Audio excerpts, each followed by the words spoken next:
Assalomu alaykum, dunyoning har qaysi joylaridagi suyumli kichik do'stlar. Sizlarga bolalar cho'jaklari, masallalari, hikoyalari, she'r qo'shoqlarini so'zlab berish va bolalarning o'yinlarini o'rgatish uchun bu bolalar dunyosi degan sahifani yo'lga qo'ydik.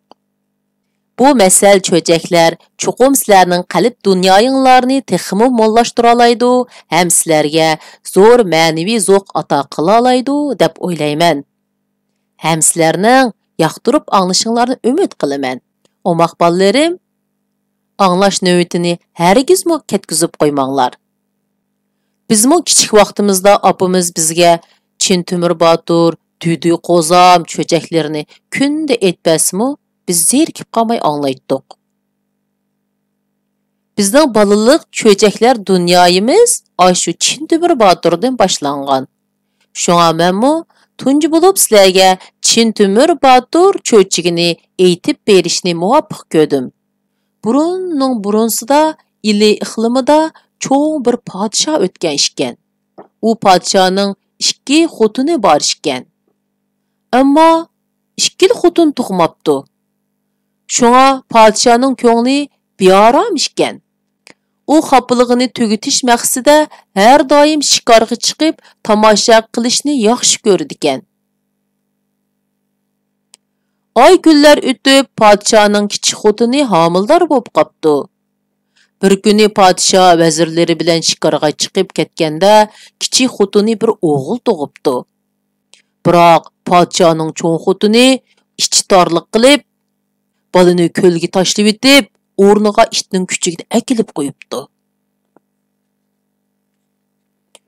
Podsho shikordan yenib kelganda cho'ng xotini oldiga chiqib,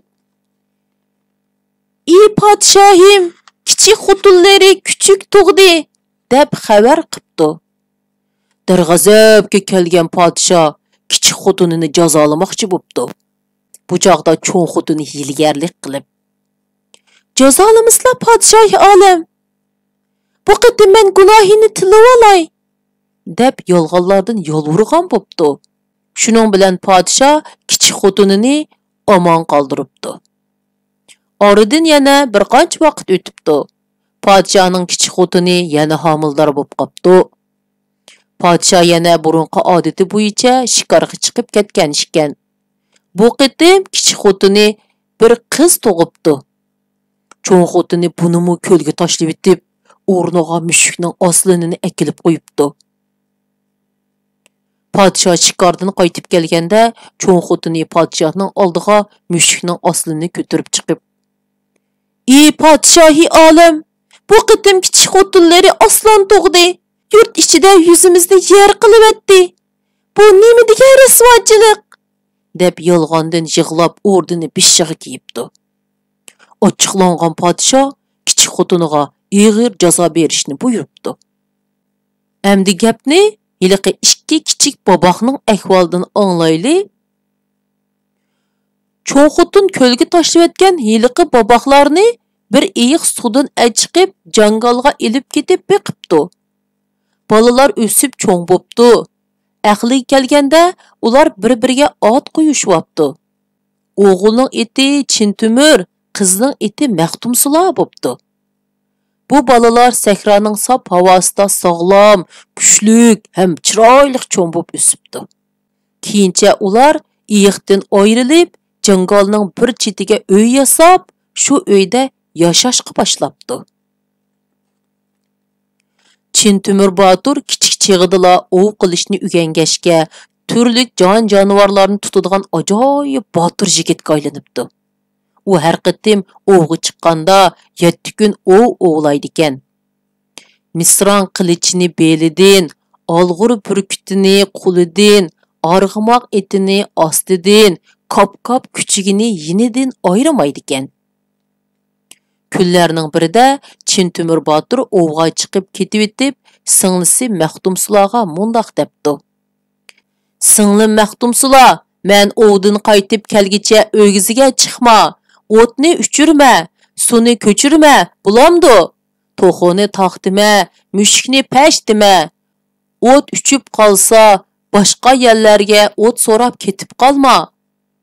Shu gaplardan keyin Chin Temur Batur Misran qilichini esib, arg'amoq etiga minib, kap-kap küçügini əgəşdirib, alğur bürkütini qo'liga qo'ndirib, o'g'a minibdi. Oradan 1-2 kun o'tgandan keyin Maxtumsula yolg'izlikda zerikib, o'g'ziga chiqib, chechini tarab o'ltiribdi. Mushuk bilan to'g'osimi uningga әgishib, o'g'ziga chiqibdi. Mushuk miyanglab, to'g'osi qaqaqlab, Maxtumsulaning ichini pushiribdi. Maxtumsula mushugini "Pash, to'g'osini taq!" deb qo'g'labdi. Mushugi bilan to'g'osi o'g'izdan tushib, uyga kiribdi.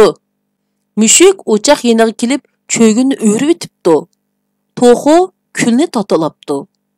Shuning bilan cho'gindagi suv o'choqning o'tini o'chirib etibdi. Maxtumsula uyga kirib, o'tning uchib qolganligini ko'ribdi.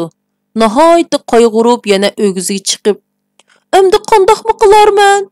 deb yig'lab o'ltirsa, o'ng tarafida itning ovozi anglanibdi. Shu yoqqa qarab, bir uydan tutun chiqayotganligini ko'ribdi. Shuning bilan Maxtumsula shu tutun chiqayotgan yerga berib, o't tepib kelishni o'ylabdi. "Nim bo'lsa bo'lsin, peshonamdan ko'ray", deb is chiqqan tarafga qarab mingibdi.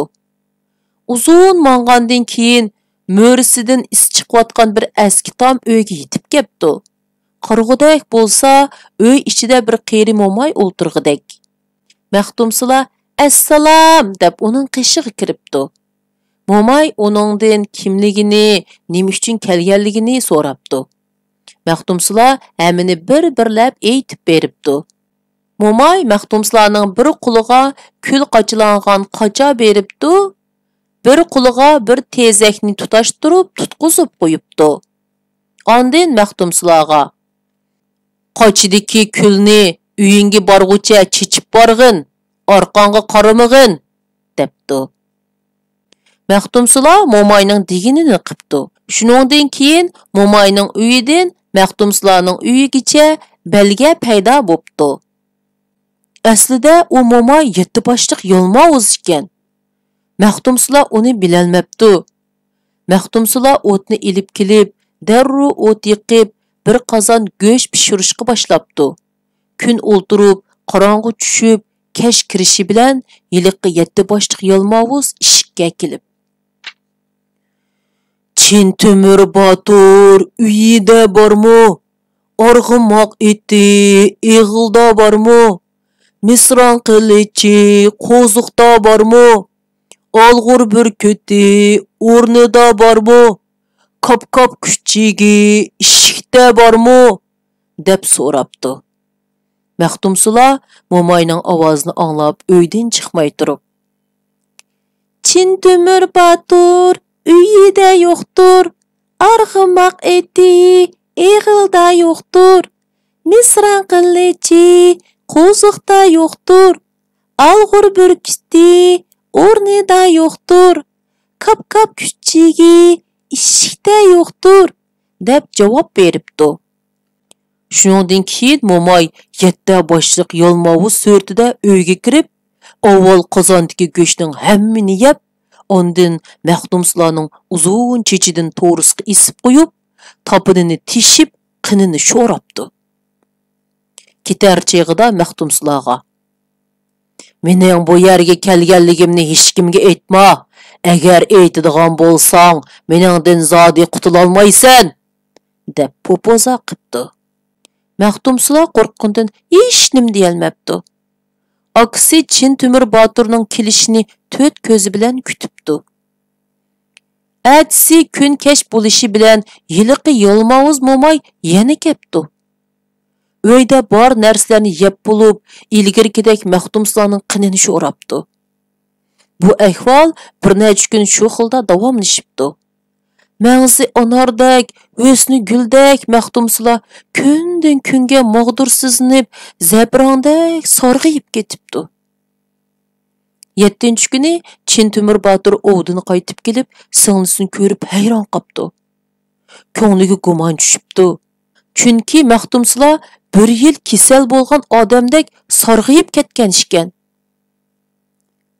"Hey, oppoq singlim Maxtumsula, 7 günning ichida shuncha o'ruqlab sarg'ayib holingdan ketibsan. Nim bo'lding? Kim sana azor berdi? deb so'rabdi. Maxtumsula yig'lab turib, Yalmavuz momayning qilgan atganlarini bir-birlab akisiga bayon qilibdi. Buni anglagan Chin Temur Botur nihoyat g'azablanib, agar men shu 7 boshliq Yalmavuzni o'ltirmasam, Chin Temur Botur bo'lmay ketay, deb qasam ichibdi va Maxtumsulaga qarab, "Hey singlim, mening kelganimni hech kishi bilmasin. Men ishning keyniga o'ra qo'lab, mökünüp yotaman. Agar Yalmavuz kelib meni so'rasa, kundikidek kelmidi deb javob bergin", debdi. Ondan etiga, burkutiga va kuchiga qarab, "Hey vafodor jonivorlarim, agar Yalmavuz momay kelsa, un chiqarmanglar. Bir amal qilib uni qo'lga tushirayli", debdi. Bu jonivorlar Chin Temur Boturning gapini uqdi ekan. Shunda qilib Chin Temur Botur maydisiga 7 qat savutni tingib, bishiga dubulg'i kiyib, misron qilchini tutib, o'rida mökünüp yetibdi. Bir kamdan keyin Yalmavuz momay kelib, ishning oldida to'xtabdi. Uning yuragi dupildab, badini shurkinib ketibdi. U, "Bugun Chin Temur Botur kelgan o'xshaydi. Qaytib ketmasam bo'lmas", deb yinibdi. Lekin nafsi qaytib ketish qo'ymabdi.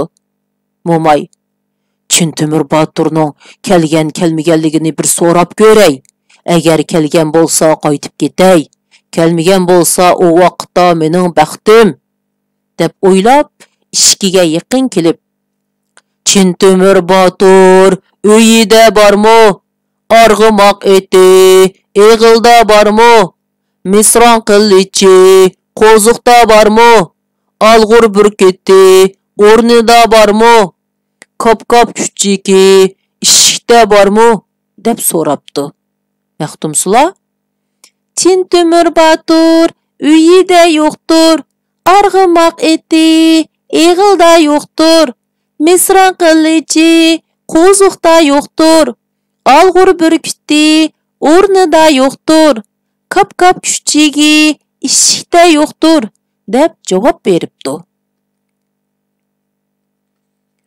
Momayning yuragi to'xtab, 7 bishning har biridan turli sadolarni chiqarib, havo guldirliganda kirib ketdi. Lekin ishkirki uyga kirmay, "Hey Maxtumsula, akang Chin Temur Botur kelgan o'xshaydi. Uyingda odamning puruqi bor-g'u", debdi. Maxtumsula tamkinlik bilan, "Akam tig' kelmadi. Agar kelgan bo'lsa, arg'umoq eti eg'ilda, misron qilichi qo'ziqda, alg'ur burkiti o'rnida, kop-kop kuchiga ishikda bo'lmasmidi?" debdi. "Sen yolg'on aytsan. Chin Temur Botur aniq kelgan o'xshaydi. Odam purug'i kelib turdi. U yushinib olgan o'xshaydi", debdi Yalmavuz momay. "Bugun akamning ko'nglak tambilini yuyib, suyini uyga to'kkan edim. Shuning purug'i bo'lsa kerak", debdi Maxtumsula. Bu so'zni anglab Yalmavuz momay ishkirki uyga kiribdi. Odati bo'yicha Maxtumsulani uzun chechidan to'g'risiga isib, amdila qinini sho'ray deb turishiga Chin Temur Botur o'rnidan chiqib, misron qilichi bilan bir urgan ekan, Yalmavuz momayning bir beshi uzilib tushibdi.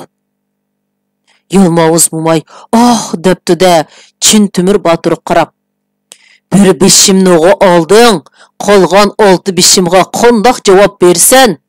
deb qahri bilan ilishishga kirishibdi. Ilishish bir kech kunduz davom qildi. Chin Temur Botur Yalmavuz momayning yan bir beshini chepib tushiribdi. Yalmavuz momay uydan qochib chiqishning ilojisini topolmay, Chin Temur Boturga yana esilibdi. Ular ilishibdi, yana bir kech kunduz ilishibdi. Chin Temur Botur bu qitim Yalmavuz momayning yana bir beshini chepib tashlabdi. 3 beshidan ayrilgan Yalmavuz momay texmu g'azab bilan tutishibdi. Chin Temur Botur uning yana bir beshini urib tushiribdi. Yalmavuz mo'may u yoqdan bu yoqqa qechishga boshlabdi. Chintumir Botur uning 5-beshini kesib tushiribdi. Yalmavuz mo'may endi mag'dursizlanib, ko'zlari piyoldek bo'pti. Ishdan qechib chiqay desa, Maxtumsula qilich shiltib chiqarmabdi. Oxiri Chintumir Botur Yalmavuz mo'mayning 6-beshini mu chepib tushiribdi. Endi Yalmavuz mo'mayning Yalmingöz deb atalgan birla beshi qapti. U amalsizlikdan quyunga aylanibdi-da, uyning to'nglikidan purrata uchib chiqib ketib etib, "Hey Maxtumsula, xap to'xta!" deb badar qechibdi. Chintumir Botur arg'amoq itiga minib, bir beshi qolgan Yalmavuz mo'mayning orqasidan qo'g'labdi. Maxtumsulamu bog'loqliq turgan kap-kap kuchuk bilan olg'ur burkutni qo'yib etibdi. Chintumir Botur Yalmavuz mo'mayga yetishibdi. Yalmavuz mo'may noiloj Chintumir Boturga esilibdi. Ular kech kirgicha ilishibdi. Angacha Chintumir Boturning kap-kap kuchugi bilan olg'ur burkuti yetib ketdi. Kap-kap kuchugi Yalmavuz mo'mayning pochig'ini tishlab tortibdi. Olg'ur burkut Yalmavuz mo'mayning ko'zini cho'qibdi. Shuning bilan Yalmavuz mo'may holsizlanib yiqilibdi. Kap-kap kuchugi uni talab o'ltiribdi. Chintumir Botur Yalmavuz mo'mayning 7-beshini ilib uyiga xo'shal qaytibdi. Omaq do'stlar, bu cho'chakni yoqtirdinglarmi? Bu cho'chakni aramizda anglaganlarmi bo'lishi mumkin, anglamaganlarmi bo'lishi mumkin. Bu cho'chakning davomi bor, uni kelar qitim aytib beray. Xayri xo'sh, Allohga omonat.